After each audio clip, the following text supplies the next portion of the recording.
What is going on, guys? It's Jay here. So today I have a kind of different video today. As you know, uh, D23 they just uh, ended it pretty much today on the 16th. They just did their Kingdom Hearts 3 coverage or panel, I guess you could say. And disappointingly, they did not release a trailer, which blew many of us. But JCK or JCrazeKid, he came to me and he was like, "Yo, let's do a collab video." And I was like, "All right, let's try it out. Let's see how it goes." So pretty much, we tried to go in depth as much as we can in the only thing that we got from D23 in Anaheim, which was just some concept art. I'm actually just trying to wait until they release an official concept art so that I can have it in the highest quality possible. But pretty much we just tried to go as in depth as possible to try and analyze the picture, maybe what we can get out of it, and maybe what we can see in the future for the November D23 Expo in Japan. I hope you guys enjoy this, and I will just let it go. What's up, guys? It's Jay here, and Me, JCrazeKid, also known as Jake. we have decided to make a little collab video of our.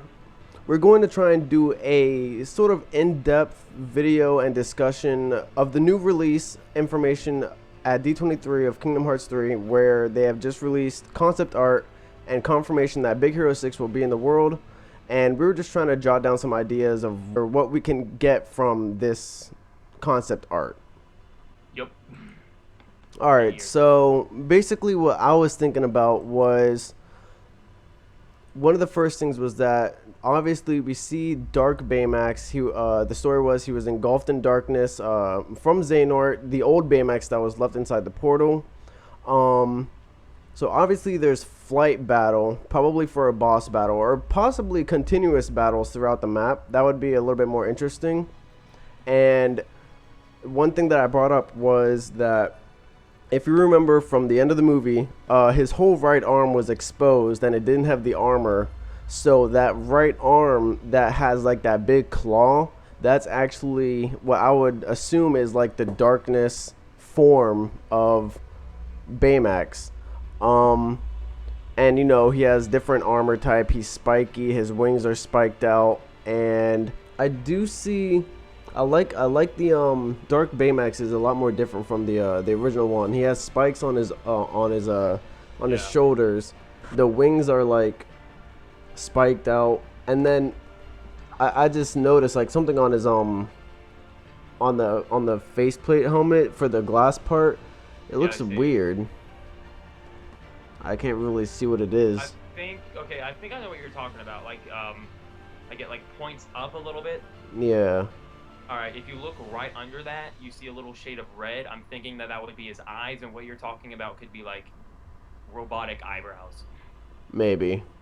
That could be it. And then the emblem on his chest, I don't think it's really an emblem. I just think it's like a silver circle with a green dot inside it. I don't think that's anything. I think it's the same way the original Baymax is. The same one too. If you look at Baymax, he has one. It's very tiny and it's from a side viewpoint, to where you can't really see it a whole lot, but it's there. Yeah, it's still there. One other thing that I was looking at or thinking about was maybe the world. How would they make it? Because there would be a lot of, if they make it in San Francisco, they would have to put a lot more people in there, or I guess NPCs and cars, and I was just confused. How would they have a battle system in there where there would be Heartless, but then there'd be a lot of people around there? Yeah. About the whole location thing on what you were just talking about. That can revert back to Traverse Town and Twilight Town from Kingdom Hearts 1 and 2, because especially Twilight Town, because that place is full of NPCs outside of buildings where Heartless don't usually spawn. But I mean, like in some areas you would have NPCs, and in some you would have Heartless, some possibly both. With Traverse Town, you would have Sid in the like behind the Moogle shop, But also in that area, you would also have Heartless that would spawn. Also around the Moogle shop, you would have it down in the street, in the alleyway, etc.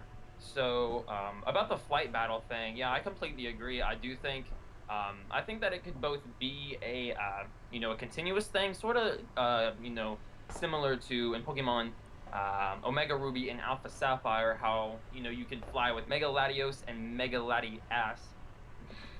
Ass. Yeah, I tried. I'm sorry. But anyway, so it could be like an eternal thing where you can choose to go up in flight or something. Or it could be a one-time thing to where you can only fly up to fight Dark Baymax. If it were to be both, then I think the area that you would fight Dark Baymax in would either be a one-time area only, or it would be one of those areas to where the first time you go there, you would fight Dark Baymax, and then after you defeat it, you revisit the world or whatever. Then there would be Heartless that would spawn there, similar to I forgot where, but I think it was Lion King. There was an area in Lion King where you had a boss fight or something, and then you would revisit and come back later, and there will just be Heartless. So it may not be Lion King, but that's sort of the same thing. Yeah, the same concept. No, it was Beast Castle. It was Beast Castle in the ballroom. You had to fight the chandelier or something. Yeah, that whole weird Heartless. And Heartless would spawn. But when it comes to the flight system or on ground, yeah, I completely agree. And another thing that JCK pointed out, which I actually didn't see for myself, was that Sora is actually in his Kingdom Hearts 3 new outfit. He said if you look really closely, it actually looks more red than anything else. So that's definitely something to look forward to, or more like it'll be a world after you get that new outfit. Or what would be really cool is how in like Kingdom Hearts 2 how you had to revisit the worlds after you went through all of them once. Yeah. What if you went through the entire world cycle once in your Kingdom Hearts 2 outfit, got your new outfit, and then you went through all the worlds again?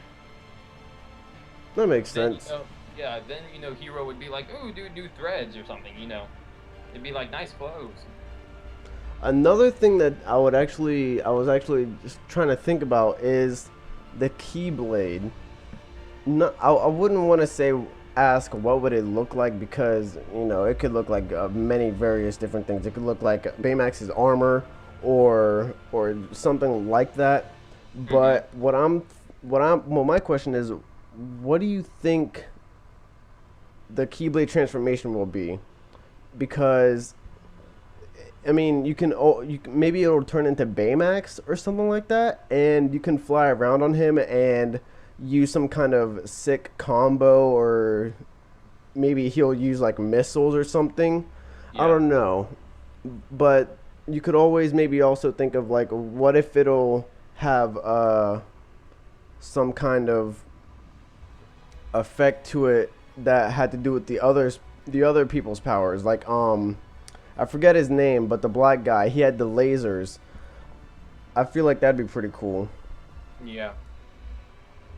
For the Keyblade transformation of the Baymax Keyblade, or the Baymax World Keyblade, yeah, like there are different possibilities on what there could be. What got me thinking though, and this is a bit of a Doctor Who reference, in the not Baymax, but in the Big Hero 6 movie, Baymax would pop out of a tiny little box. And, of course he was like squished up in there, but in Doctor Who, you have a telephone pole, and it's like a whole nother universe in there. So I think the Keyblade transformation, or, just the Keyblade transformation idea would be to where the whole quote unquote bigger on the inside, sort of technology. Yeah. Another thing, it could also, as you were saying, with the, bigger on the inside technology, it could bring out Baymax, and Baymax would fly around with Sora, similar to the Pegasus transformation.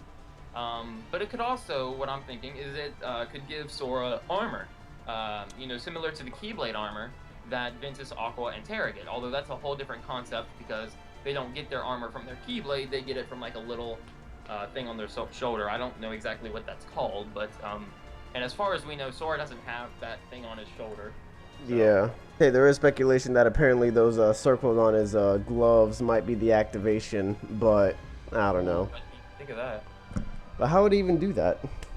Would he have to only press one of them, or would he have to like bump? I don't know. Maybe hold on, like hit his knees with him or something. I don't know. That'd be pretty cool. Just like activate, and he bends over, you know, tries and. Like, but that is actually a pretty good you know, way to look at it. Actually, like he would like develop Baymax armor, and he'd be able to fly around or something. That'd be pretty cool. Yeah, that'd be really cool because I mean, when it comes to Sora, we got a whole different. We got, let's see, we got his lion form, his Little Mermaid form, his Halloween Town form, his Kingdom Hearts 1 outfit, Kingdom Hearts 2 outfit, Kingdom Hearts 3, Tron, and I'm pretty sure there's a few more. Definitely. Maybe. Also, another thing to point out, I guess, since it's just concept art, there is still a chance that possibly Sora will have his own costume or his own suit to go along with the Big Hero 6 team. Maybe. Yeah, that would be cool. Because, I mean, Sora is supernatural in his own way, but the only way that you would be able to stay on Baymax while he's flying around is with those magnets, the same way Hero did. But, I don't know. Well, he does have magnet magic, Magnega and stuff. That makes sense. That would make it a lot more easier. When it comes to Hero too, I mean, like, this is the thing of feels for him because he'd have to fight his old buddy. Indeed, that's actually yeah. So I think that's why we see Sora on top of Baymax instead. That could be it, actually.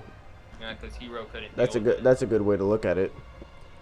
Facing the other Baymax, I feel like if you can take it a little further, because it is just a machine and he made another one, but maybe since it's the old Baymax,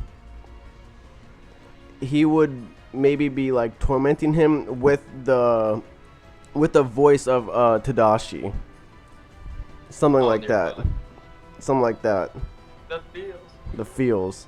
But just to in a way break my own theory, that might not be able to work only because it was on the memory card that was saved. Yeah, that was taken out. But I was about to say, well, I mean, like, he could also go, why did you leave me in the dimension or something? But, you know, with the whole memory card thing. Indeed. But also, if you think about it, if you go down to, like, memory or something, you know, in Dream Drop Distance where Tron actually was able to, or at least it seemed like he was able to remember Sora, even though it was a different Tron. So maybe it would be able to have the same effect where this machine would like get the memories from the old Baymax or something like that, and then it would still be able to do that. Gotcha.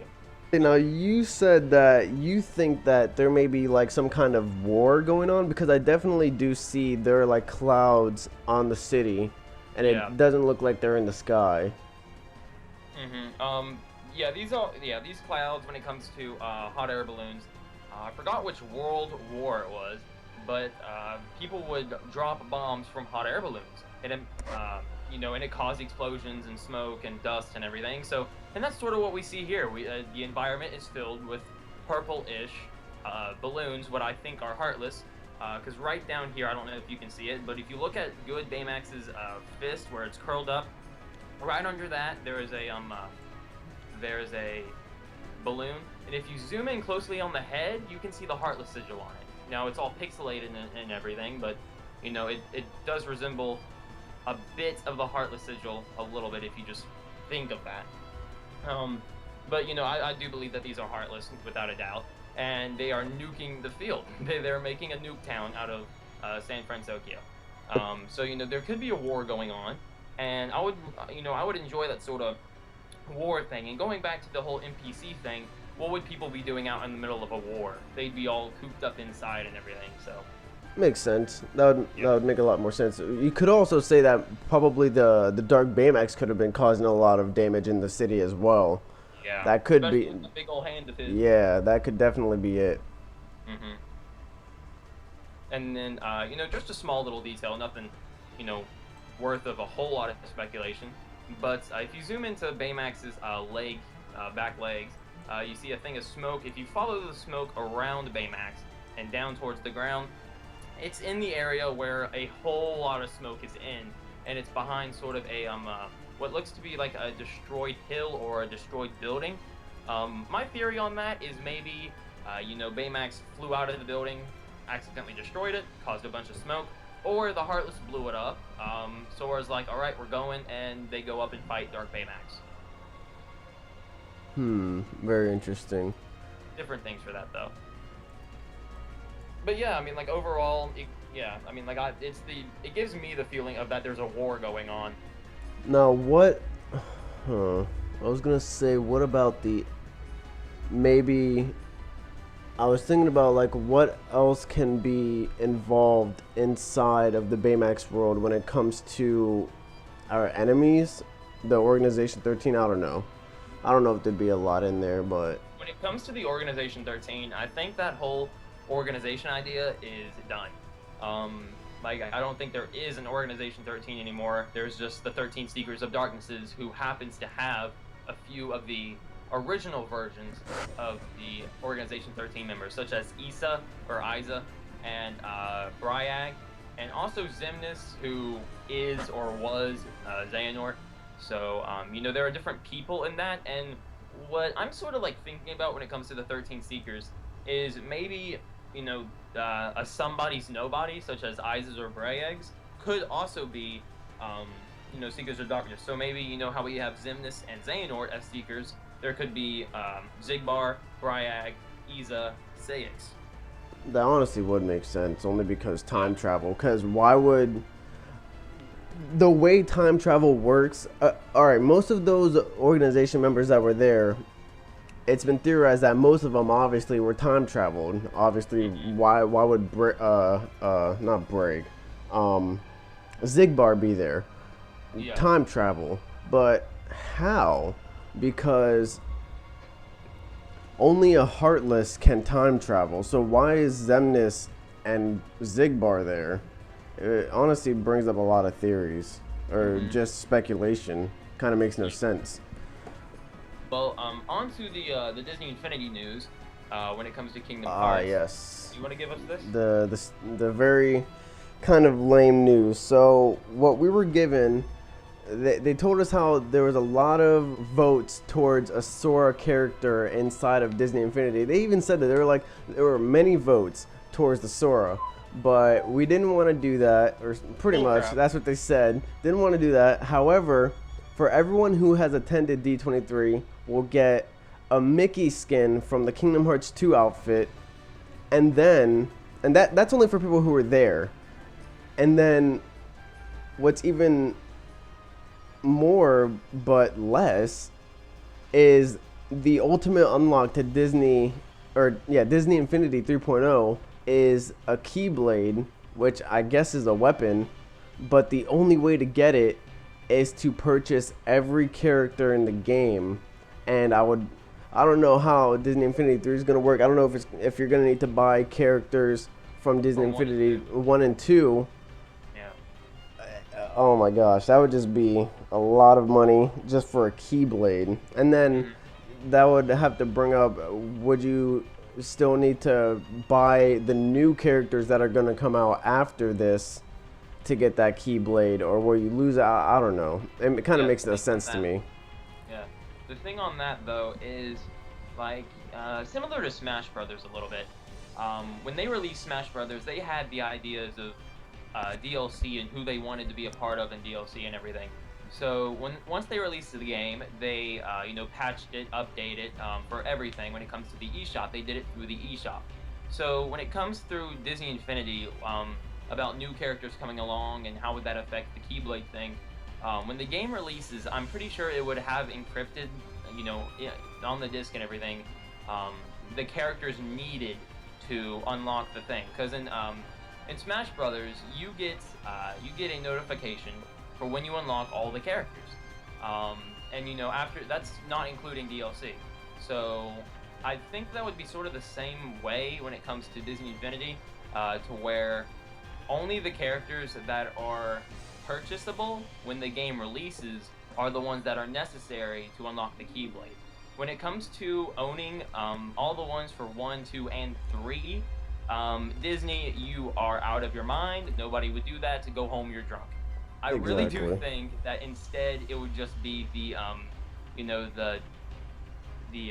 Disney Infinity, the 3.0 cast, which is mainly consisted of Star Wars. I think for Disney Infinity 1.0 or 2.0, if you did the Ultimate Unlock, you got a Luke's lightsaber or something for one of them. But for 3.0, I think it would only be the cast of the original 3.0 releases. If they had different waves or anything, different waves or DLC stuff, I don't think that those would be required in order to unlock the Keyblade. Okay, so another thing that I want to bring up is D23 in Japan. Alright, so definitely this is like already confirmed now, because everyone thought we were going to get a trailer here and we didn't. Everyone's blown out of the water. Only concept art. So I'm thinking definitely gameplay of the Big Hero 6 world, and then possibly another world reveal. Everyone thought it was going to be Frozen, but I feel like, I don't know. I don't think that's going to be the next world reveal, only because everyone thought it was going to be the one that was going to be revealed today. When it comes to the world reviews, I've had just as many people say Big Hero 6 as I have heard of Frozen. So when it comes to the popularity, between these two movies coming into Kingdom Hearts, Big Hero 6 won this round. And when it comes to seeing or guessing on what we might see this November at the Japan Expo, it's really hard to predict, because with Conley on the field and everything now, he's here to stay. It's sort of hard to predict, because he had Tangled, and then he said, we'll release a series of movies after one or another that just so happened to all involve him, whether he's a producer or what. So we had Tangled, now we have Big Hero 6, and another one that people are guessing is Treasure Planet. Exactly. Yes, which isn't it pretty much confirmed, because where did I see it? I think it was on IMDb, the website. If you go into the voice acting for Kingdom Hearts 3, it actually, I forgot about that. Yeah, it already has voice actors for Treasure Planet characters, Emperor's New Groove.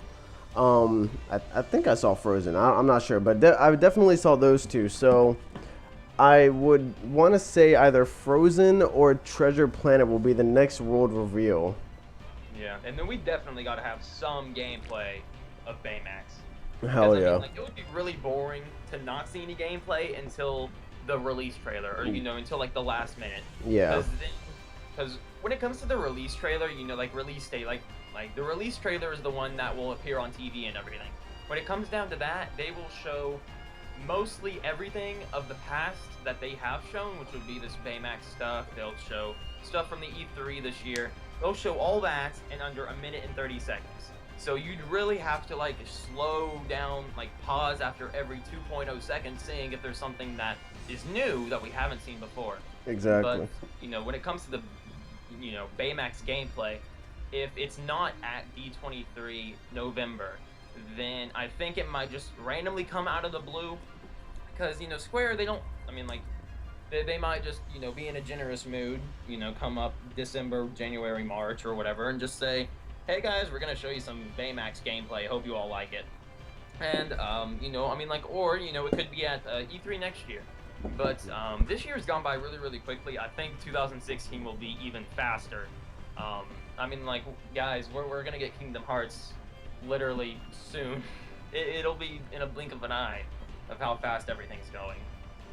So definitely I think, only because just to look how it was, this was the first time they ever did something for Kingdom Hearts at the English or American D23. So I think, you know, I guess I was maybe overthinking it, but then again, everyone was thinking that trailer would come out today.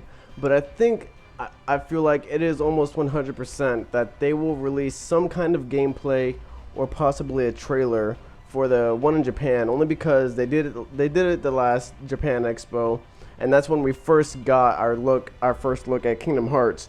So I feel like at this Japan Expo, that's when we'll definitely get new gameplay, screenshots, whatever, and a bunch of interviews, and, you know, definitely, possibly even after today, probably there's going to be a lot of stuff on Famitsu and just a bunch of more interviews, hopefully. I think we're definitely going to get something from in the next few months, and then after that, you know, it's just going to be the waiting game, because I don't know what they're going to, I don't even know what would come up after that. E3, of course.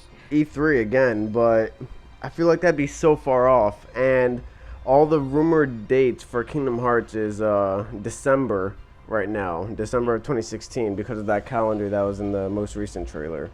So I don't know, but I'm just hoping that. Oh yeah, and the other thing is that I don't know what he said. I know he said that we have a release date. Tetsuya Nomura said that we have a release date. Didn't he say that he was going to release it at D23? Did he not say that, or? He's in the same, like, when he was interviewed, in the same sentence that he mentioned the release date, he said more details of the game will be given at D23 Japan, or November. So he didn't specifically say that we will release the date. Then he just happened to say it within the same paragraph. So yeah, I'm definitely thinking that at the D23 in Japan, I think that's when we're gonna get a release date. We're gonna get the trailer.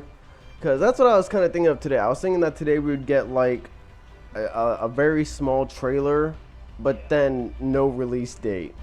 And then at D23 we'll get a new trailer, the next one, a new trailer, and then the release date. That's what I was hoping for, but that didn't go as planned.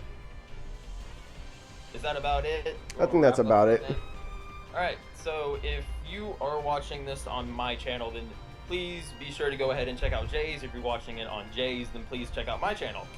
You can find me at JDev Games at YouTube. Very simple. I'm sure he'll have a link.